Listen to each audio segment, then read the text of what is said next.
Hello my dear student, स्वागत है आपका अपने चैनल अकाउंटिंग गुरुजी में। और दोस्तों आज मैं लेकर आया हूं बिजनेस ऑर्गेनाइजेशन से एक नया टॉपिक, लेसन नंबर 5 ऑर्गेनाइजेशन। जी हाँ दोस्तों, ऑर्गेनाइजेशन होता क्या है आज हम पढ़ेंगे, इसकी बॉडी के बारे में, इसके ढांचे के बारे में और इसके प्रकार, यानी कि कुल मिलाकर जो आपका ऑर्गेनाइजेशन होता है, जो संगठन होता है, उसके कौन कौन से रूप होते हैं, कौन कौन से प्रकार होते हैं, ये हम आज इस वीडियो में पढ़ने वाले हैं। लेसन नंबर 5 है, एक ही वीडियो में आपको पूरा चैप्टर समझ में आ जाएगा। तो वीडियो को आगे तो जरूर देखिएगा, चैनल पर नहीं है तो चैनल को सब्सक्राइब कर लीजिएगा। Let's start the video. Guys, myself Gaurav Bhardwaj और मैं बीकॉम की फ्री कोचिंग देता हूँ यहाँ पर, और सारे सब्जेक्ट्स तो नहीं, जितने पॉसिबल हो सके आपको प्रोवाइड कराने की पूरी कोशिश करता हूँ। अगर आप नए हैं मेरे चैनल पर तो जुड़ने के लिए सब्सक्राइब कीजिएगा। आज का हमारा टॉपिक है ऑर्गेनाइजेशन, संगठन। प्रबंध के, मैनेजमेंट के फंक्शंस होते हैं बहुत सारे, जिनमें पहला फंक्शन है नियोजन, प्लानिंग, जो मैंने लास्ट वीडियो में समझाया, और दूसरा आता है संगठन। संगठन का मतलब होता है ऑर्गेनाइजेशन। किसी भी कंपनी में जब हम कोई काम करना चाहते हैं तो उसके लिए पहले हमें जरूरत है ऑर्गेनाइजेशन की, यानी कि उसमें दो या दो से अधिक लोगों को जोड़ना, जो जोड़कर कोई काम कर सके। जो भी कंपनी में काम किए जाते हैं, बड़ी बड़ी फर्म्स में काम किए जाते हैं, उन कामों को बांटा जाता है, कौन क्या करेगा, तो वो सारा संगठन का काम होता है। डिसीजन लेना, निर्णय लेना प्रबंध का काम होता है, लेकिन वो जो सारा काम जो हो रहा है, कहाँ पे क्या होगा, वो सारा संगठन के अंतर्गत आता है। संगठन को जो मेनली कहा जाता है, बेसिकली जो आपका संगठन है वो एक ढांचा होता है। ढांचे का मतलब है कि जैसे कि कोई भी काम है माइंड में ना होकर वो दिख रहा है कि कौन क्या कर रहा है, वो सारी चीज़ें जो बॉडी होगी, स्ट्रक्चर होगा, वो स्ट्रक्चर को हम ऑर्गेनाइजेशन कह सकते हैं। यानी कि दो या दो से अधिक लोग जो कंपनी में जुड़कर काम करते हैं, उन लोगों का समूह संगठन कहलाता है। अब संगठन की अगर बात करें, संगठन एक प्रक्रिया है। प्रक्रिया का मतलब है कि कौन क्या काम कर रहा है, कब कर रहा है, कैसे कर रहा है, क्या एक प्रोसेस है, वो सारी चीज़ें इसके अंतर्गत आती हैं। दूसरी अगर बात करें संगठन के ढांचे की, तो संगठन दो प्रकार का हो सकता है, औपचारिक और अनौपचारिक। जी हाँ दोस्तों, अब औपचारिक संगठन होता क्या है? औपचारिक संगठन वो होता है कि जो हमने फॉर्मेलिटी के लिए मान लो बना दिया कि कौन क्या काम करेगा, एक स्थान निश्चित कर दिया कि ये यहाँ पे ये वर्कशॉप है हमारी, ये हमारा ऑफिस है, यहाँ ये है, यहाँ पे ये लोग बैठेंगे, ये काम करेंगे। हमने अधिकार बांट दिए कि देखो इनके पास ये राइट्स हैं, इनके पास ये राइट्स हैं, ये काम करेंगे, ये काम करेंगे, और ये काम करेंगे, ये ऐसे ऐसे काम करेंगे। हमने सबको अपने अपने काम बांट दिए। तो जब हमने सबको अपने अपने काम बांट दिए तो उसको हम बोलेंगे गाइस औपचारिक संगठन। दूसरा होता है अनौपचारिक। अनौपचारिक में किसी को कोई काम नहीं बटा होता, सब अपनी अपनी इच्छा से, अपने अपने हिसाब से काम कर सकते हैं। जिसके अंदर जो योग्यता है वो अपने काम को उतना ही संभाल लेगा। ये होता है अनौपचारिक संगठन।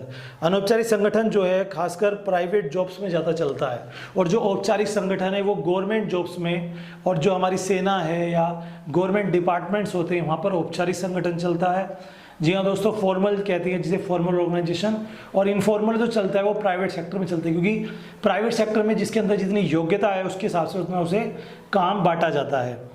और यहाँ पे अगर मैं बात करूँ, एक जैसे कि कोई स्कूल है और उसमें कोई फंक्शन होना है, तो वहाँ पे सब अपने अपने हिसाब से काम करने लग जाते हैं। आपने देखा ही होगा, आप एक स्टूडेंट हैं तो वो एक अनौपचारिक संगठन का रूप ले लेता है। इसके अलावा अगर बात करें कि जो अनौपचारिक संगठन होता है, जिसमें हम किसी को कोई काम बांट तो देते हैं लेकिन अधिकार सबके इक्वल रहते हैं। ऐसा नहीं कि किसी को काम बांटा तो अधिकार भी बांट दिया, सब अपनी अपनी इच्छा से काम कर लेंगे। इसके बेनिफिट्स क्या होते हैं? एक तो कोऑर्डिनेशन, सबके बीच में कोऑर्डिनेशन बना रहता है, सब मिलजुल कर काम करते हैं, सबके बीच में कोऑर्डिनेशन बना रहता है। दूसरा, प्रबंधकों पर रोक। जो कोई मैनेजर होता है जो अपनी चला सकते हैं, वहाँ पर उनकी नहीं चलेगी, सबकी चलेगी, तो वहाँ पर प्रबंधकों पर रोक लग सकती है। अच्छे संबंध बन सकते हैं, जो भी लोग साथ में काम कर रहे हैं कंपनी में, उनमें सबके अच्छे अच्छे संबंध बन सकते हैं आपस में। और आचरण में मानक, जो लोगों का आचरण है, जो व्यवहार है, वो आगे में अच्छा होगा, क्योंकि जैसे वो जुड़ेंगे, साथ में काम करेंगे, तो उनका व्यवहार भी अच्छा होने वाला है। अब दोस्तों नेक्स्ट टॉपिक लेते हैं संगठन के प्रारूप, यानी कि प्रकार। कौन कौन से प्रकार होते हैं, एक एक प्रकार को समझेंगे। बहुत डीप, बहुत ज़रूरी है, बहुत खास है गाइस। और वो है गाइस, सबसे पहला है रेखा संगठन। जी हाँ दोस्तों, अब रेखा संगठन ये चलता है गवर्नमेंट सेक्टर में, सेना के अंदर। अब सेना के अंदर आपको पता है कि हर एक के ऊपर कोई ना कोई अधिकारी होता है, जनरल हो गया, या आपका ब्रिगेडियर हो गया, कमांडर हो गया, तो हर पोस्ट के ऊपर एक ना कोई होता है। तो वो अपने नीचे वाले को आदेश देता है, वो उससे नीचे वाले को आदेश देता है, वो उससे नीचे वाले को ऐसे एक चेन सिस्टम हो जाता है, उसको कहते हैं रेखा संगठन, एक रेखा के थ्रू हो जाता है। जी हाँ दोस्तों, अब इसमें देरी लगती है किसी भी काम को करने में, मैनेजमेंट में देरी लगती है।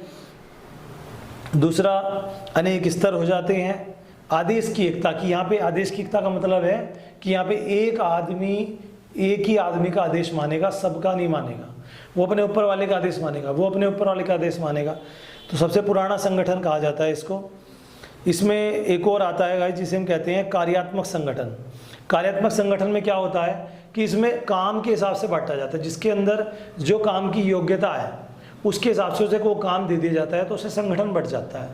यहाँ पे हेड जो है, ऐसे नहीं होता कि ये हेड है, इसके नीचे 4 लोग काम कर रहे हैं। जिसका जो काम होगा, जो जिस काम में परफेक्ट होगा, उसे वो काम बांट दिया जाएगा। ये होता है कार्यात्मक संगठन। एक होता है गाइस प्रोजेक्ट संगठन। यहाँ पे क्या होता है, जैसे कि बड़ी बड़ी कंपनीज में प्रोजेक्ट बटे होते हैं कि एक प्रोजेक्ट है, हमें 1 साल के अंदर पूरा करना है, तो उसका हेड बना दिया, उसके अलग अलग इनिशियल हेड हो गए, उसमें काम करने लोग होंगे जो उस प्रोजेक्ट को देख रहे हैं, तो प्रोजेक्ट मैनेजर हो गया। तो वो प्रोजेक्ट के संगठन, प्रोजेक्ट के थ्रू लोग काम करते हैं। जहाँ प्रोजेक्ट खत्म हो जाता है उनका संगठन भी खत्म हो जाता है। तो ये होता है प्रोजेक्ट संगठन। इसके बाद एक और आता है नेटवर्क संगठन। अब नेटवर्क संगठन में क्या होता है कि जैसे हेड ऑफिस कहीं पर है और हेड ऑफिस आपका बॉम्बे में है, लेकिन ऑल ओवर इंडिया में काम कर रहे हैं, तो सब नेटवर्क के थ्रू जुड़े होते हैं, उनमें नेटवर्क संगठन बना रहता है। तो वहाँ पे मैनेजर वहाँ बैठा है और उसका जो को मैनेजर है वो कहीं और है, तो सब एक दूसरे जुड़े रहते हैं, उसको कहते हैं नेटवर्क संगठन। ये अभी विकसित हुआ है जब से इंटरनेट का ज़माना चला है। तो ये सारे संगठन थे जो संगठन के स्वरूप थे जो मैंने आपको बताए, और जो आज की डेट में चल रहा है वो नेटवर्क संगठन ज़्यादा है, और क्रियात्मक संगठन प्राइवेट सेक्टर्स में ज़्यादा चलता है। अब अगर बात करें कि जो विभाग बढ़ जाते हैं संगठन में, जिसे हम विभागीकरण कहते हैं, ये क्या होता है? तो संगठन के कार्यों को विभागों में बांटना काम के अनुसार, तो उसको विभागीकरण कहते हैं। विभागीकरण की आवश्यकता क्यों पड़ी? एक तो कंट्रोलिंग के लिए, कि जो कंट्रोल है वो जितना ज़्यादा हम कर सकते हैं। एक चीज़ रोक के कहूँगा, आप सोचते होंगे कि मैं कहाँ से पढ़ाता हूँ, तो ये DU की SOL की बुक आती है, दिल्ली यूनिवर्सिटी की, मैं वहाँ से सारी डिटेल्स आपको दे रहा हूँ। ये कॉमन टॉपिक्स हैं जो ऑल ओवर इंडिया में काम कर सकते हैं। तो विभागीकरण की आवश्यकता पड़ती है। एक तो कंट्रोलिंग, जितना छोटे विभाग होंगे उसमें कंट्रोल उतना अच्छे से हो सकता है। जितनी बड़ी कंपनी होगी पूरे पे कंट्रोल करना बहुत मुश्किल होता है। दूसरा, विकास, छोटे हिस्से का विकास बहुत जल्दी से हो सकता है। इसीलिए ही देश को बांटा हुआ है राज्यों में, राज्य को बांटा हुआ है शहरों में, और सबके अधिकारी अलग अलग होते हैं। ऐसे ही श्रम विभाजन, काम का बंटना भी, थोड़े एरिया में काम बांटना बहुत आसान होता है। कैसे हम काम को बांट सकते हैं? जी हाँ दोस्तों, ये सारा था विभागीकरण की बात, जो मैंने आपको शॉर्ट में बिल्कुल समझा दी है।